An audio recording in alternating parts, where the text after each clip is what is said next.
नमस्कार, मैं कल्पना। मेरा आज का टॉपिक है संस्था, इंस्टीट्यूशन। हम दिन प्रतिदिन के जीवन में संस्था शब्द का प्रयोग कई बार करते रहते हैं, जैसे मैं इंस्टीट्यूट जा रहा हूँ या ऐसी संस्थाओं को बंद कर देना चाहिए आदि आदि।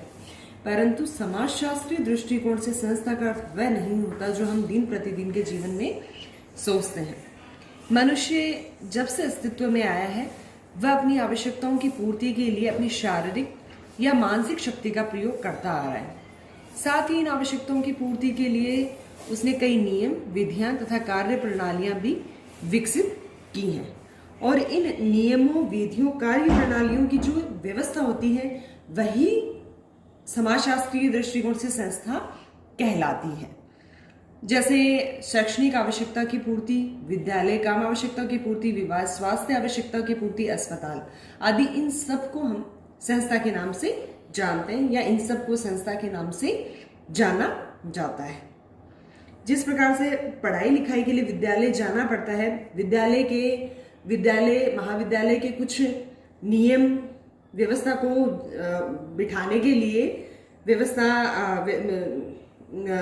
कॉलेज और विद्यालयों के कार्यों को व्यवस्थित करने के लिए कुछ नियम होते हैं और जो कार्य प्रणालियां होती हैं वो संस्था कहलाते हैं। तो जैसे शैक्षणिक आवश्यकता की पूर्ति विद्यालय में होती है और उस विद्यालय के कुछ नियम, कार्य प्रणालियां उस व्यवस्था, विद्यालय के या कॉलेज की व्यवस्था को जमाने के लिए होते हैं और वो नियम, कार्य प्रणालियां संस्था कहलाते हैं। वैसे ही स्वास्थ्य की पूर्ति के लिए हॉस्पिटल है तो हॉस्पिटल के भी कुछ नियम, कानून जो होते हैं, कार्य प्रणालियां होती हैं जिनके हम एक तरह से सदस्य नहीं होते हैं। मनुष्य इन कार्य प्रणालियों का सदस्य, नियमों का सदस्य नहीं होता है। ये एक तरह से व्यक्तियों को क्या है, गाइड करती हैं। तो इस प्रकार संस्था व्यक्तियों को क्या है, आगे चलने में मदद करती है। इस प्रकार नियमों, विधियों, कार्य प्रणालियों की व्यवस्था ही संस्था कहलाती है। इसकी कुछ विशेषताएं एवं प्रकार हैं।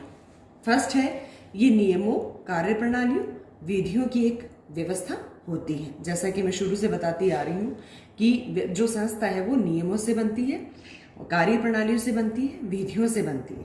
सेकंड, ये अमूर्त होती है। अमूर्त इसलिए कहेंगे क्योंकि व्यक्ति से ना होकर ये नियमों से बनती है और नियम हमें कभी दिखाई नहीं देते हैं।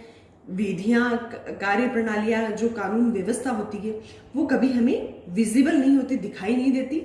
इसलिए ये जो संस्था है ये भी दिखाई नहीं देती, अमूर्त होती है क्योंकि नियमों, कार्य प्रणालियों, विधियों से बनती है।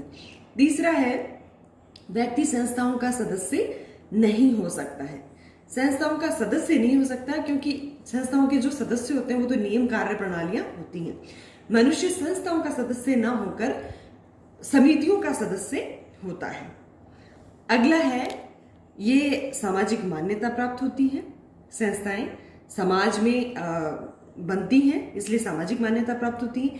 ये मानवीय आवश्यकताओं की पूर्ति करती हैं, व्यक्तियों के व्यवहार को कंट्रोल करती हैं समाज में।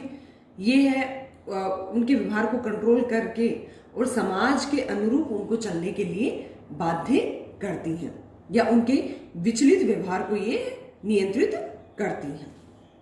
इस प्रकार ये कुछ प्रकार या विशेषताएं। इसके अलावा जैसे हर चीज के दो पहलू होते हैं, सकारात्मक, नकारात्मक, वैसे ही संस्था के भी प्रकार के अलावा दुष्प्रकार भी होते हैं।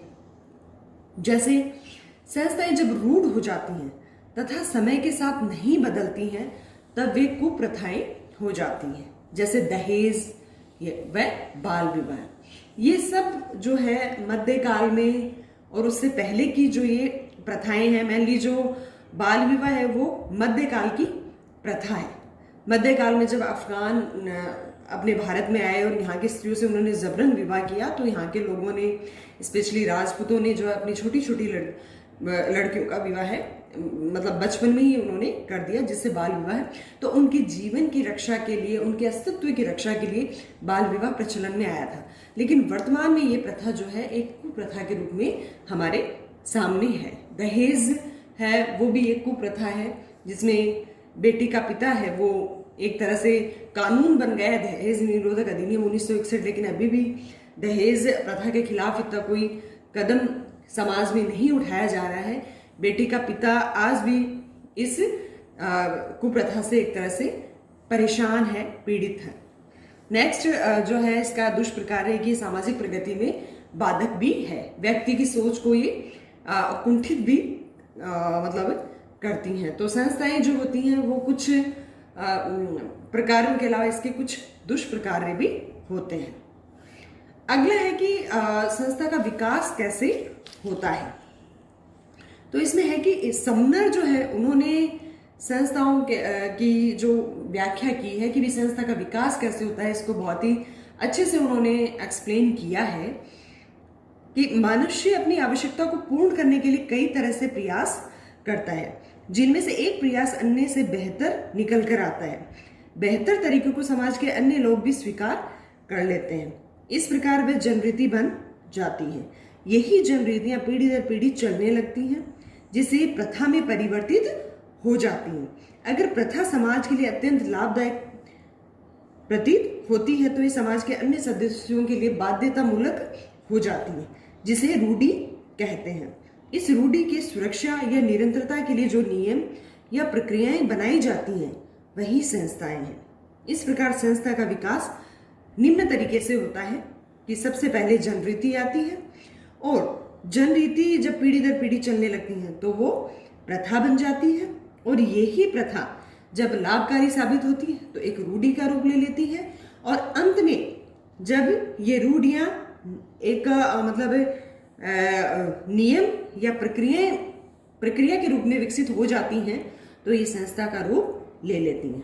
इस प्रकार जनरीति, प्रथा, रूढ़ि और अंत में संस्था का निर्माण होता है। ऐसा समनर ने इसके बहुत ही अच्छे से व्याख्या की है। तो ये मेरा आज का टॉपिक था, संस्था। धन्यवाद।